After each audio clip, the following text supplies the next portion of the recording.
2021. La ruta hacia las elecciones. Gracias, muy buenos días. Yo soy Alejandro Sánchez, esto es Ruta 2021 y así arrancamos con la información electoral. A 6 días de las elecciones del próximo 6 de junio, muchos candidatos han decidido renunciar a sus aspiraciones para declinar a favor de otro candidato o partido. En Chalco, por ejemplo, en el Estado de México, dirigentes políticos y fundadores del PRD en la entidad se unieron al proyecto de Miguel Gutiérrez, candidato a la alcaldía por la coalición Juntos Haremos Historia. Lo mismo ocurrió en Ecatepec, donde 12 candidatos se sumaron a la coalición Juntos Haremos Historia que encabeza Fernando Vilchis. Y lo mismo ocurre en otras entidades del país. Esto de las declinaciones se volvió una moda conforme se acerca el día de ir a las urnas. Y precisamente para platicar de este tema, saludamos a Arturo Espinosa Silis. Él es director de Estrategia Electoral. Muy buenos días, ¿cómo está? ¿Qué tal? Buenos días, Alejandro. Me da mucho gusto saludarte. Un gusto saludarle también. Y bueno, pues ya decía, conforme se acerca el día de las elecciones, son más comunes las declinaciones de los candidatos. ¿Cómo podemos observar este fenómeno? Algunos han tenido el apoyo de sus partidos, pero los otros se han ido por la libre.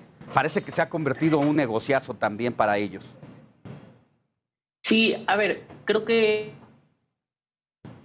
estamos días de la jornada electoral y pues, son los últimos ajustes políticos, ajustes en las candidaturas, y creo que lo podemos entender desde dos perspectivas. Una parte meramente política, que es simplemente apoyar al candidato que se cree que puede ganar o que se cree que puede alcanzar al primer lugar, dependiendo los cálculos. Lo que vemos en esta campaña es que están pretendiendo hacer entender que hay dos opciones políticas. O sea, el discurso de gran parte del espectro en las campañas ha sido o apoyas a Morena y al gobierno actual o votas en contra de Morena y el gobierno actual, ¿no? Dejando un poco de lado cualquier tipo de tamiz respecto a cuáles son las mejores candidaturas, quién tiene las mejores propuestas, qué es lo que buscamos para el país, qué es lo que estamos queriendo que pase en el país y quién.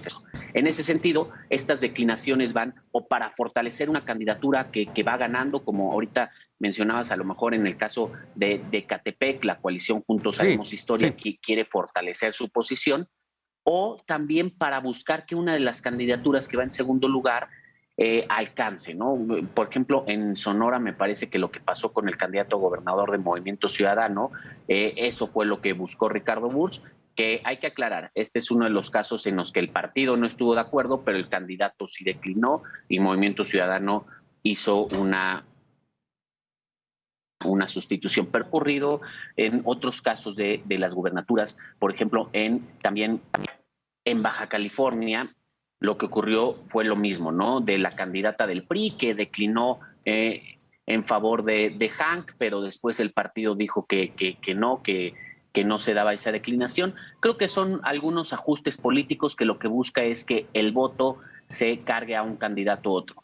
Me parece que la efectividad de estas declinaciones las vamos a ver hasta el 6 de junio, porque no en todos los casos es que si un candidato dice voten por tal candidato es la mejor opción, declino en favor de él o llamo al voto en favor de esa candidatura, no es que todos sus votos se pasen hacia ese candidato. Eso por un lado. En cuanto a los efectos jurídicos, también hay que decir que es complicado porque las boletas ya están impresas. En la mayoría de los casos, las boletas ya traen los nombres de los candidatos y las candidatas.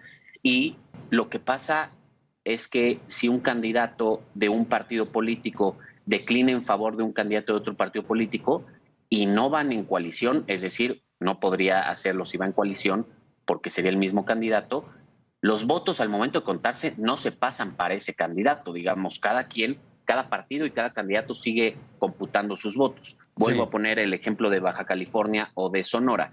Si Ricardo Burns dijo voten por el candidato de la coalición Va por México, que es Gándara, los votos que reciba Movimiento Ciudadano y Burns, porque las boletas ya estaban impresas, se irán para Movimiento Ciudadano y en este caso para el candidato que puso Movimiento Ciudadano, que fue Scott, ¿no? En el caso del PRI en Baja California será lo mismo. Sí. Esto lo aclaro porque puede confusión y puede como declinó, hay que contarle también los votos. No, por eso te digo, hay dos efectos, el efecto político y la percepción en la ciudadanía, sí. Es decir, si la ciudadanía sí atiende a lo que pide esta declinación, que a mí me parece que algunas pues podrá sumarle algunos votos, pero tampoco creo que sea una efectividad. Ahora, ¿es procedente en los votos? ¿Sería procedente, como dicen algunos presidentes de partidos, que pueden ir a hacer una denuncia ante la Fiscalía Electoral en contra de los candidatos que se vayan por la libre? ¿Esto procede jurídicamente?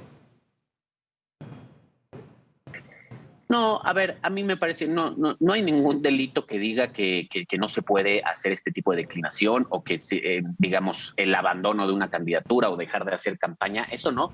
Más bien me parece que podría haber dos cosas, ¿no? Que, por un lado, al interior del partido político podría haber algún tipo de sanciones. Hay que ver si quien declinó es militante o no, sí. Y más bien la sanción vendría al interior del partido político, ya sea por, digamos, renunciar tácitamente o renunciar a la candidatura que le fue otorgada y hacer campaña en favor de otra candidatura, o ya sea por justamente llamar al voto en favor de otro partido. En la vía ya externa ante las autoridades electorales, lo que tendría que ocurrir es una sustitución de candidaturas si el partido no está de acuerdo, y para eso se necesita la renuncia del candidato, de la candidata, renuncia expresa, que muchas veces ahí es donde creo que complican las cosas para los partidos políticos, porque hay candidatos que dicen, pues yo declino, ya no llamo al voto, pero no voy a renunciar a mi candidatura. Entonces, si no hay esta renuncia, es muy difícil que el partido haga la sustitución.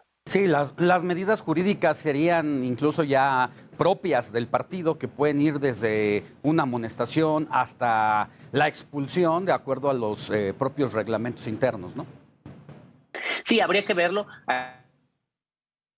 Aquí lo complicado es los candidatos o las candidatas que postulan son externos, ¿no? Exacto. Entonces, un poco lo que digo es, pues viene, le dan la candidatura externa, hace un tiradero y le deja el tiradero al partido político y se va. La verdad es que ese es uno de los riesgos que tienen estas candidaturas externas, no solo que las pueden abandonar o las pueden dejar en cualquier momento, porque pues, no siempre hay un compromiso con los principios, con la visión del partido político, con la plataforma.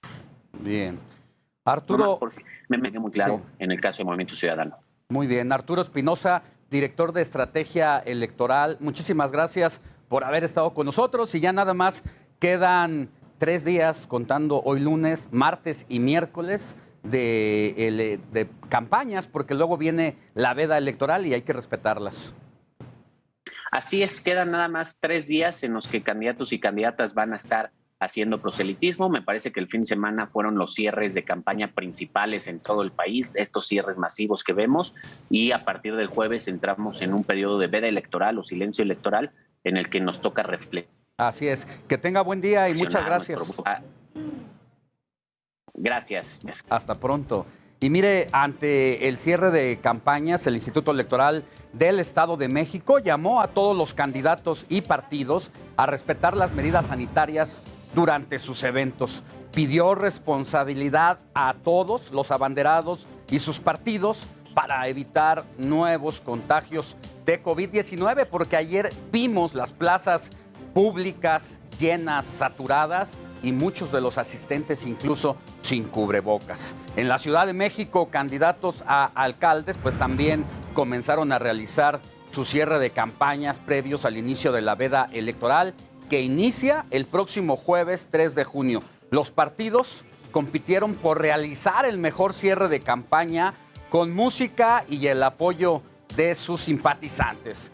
En otra información, le cuento que Lía Limón, candidata de la Alianza Va por México, exigió a Morena, a su candidato a la alcaldía de Álvaro Obregón, detener la violencia y agresiones que se han registrado a lo largo de la campaña electoral. En conferencia de prensa, pidió que se respete para todos sus simpatizantes. Y bueno, en otra información, también le digo que la Comisión Permanente de Asociaciones Políticas del Instituto Electoral de la Ciudad de México intensifica el desahogo de quejas registradas durante el actual proceso electoral y este fin de semana resolvió 37. Las quejas están relacionadas con presuntos actos de promoción personalizada, usos de recursos públicos con fines proselitistas y violencia política en razón de género. Hasta aquí la información electoral en la metrópoli. Yo soy Alejandro Sánchez y le invito a que se quede con nosotros porque hay mucho más de Ruta 2021 en toda la República Mexicana. Buenos días. Ruta 2021. La ruta hacia las elecciones.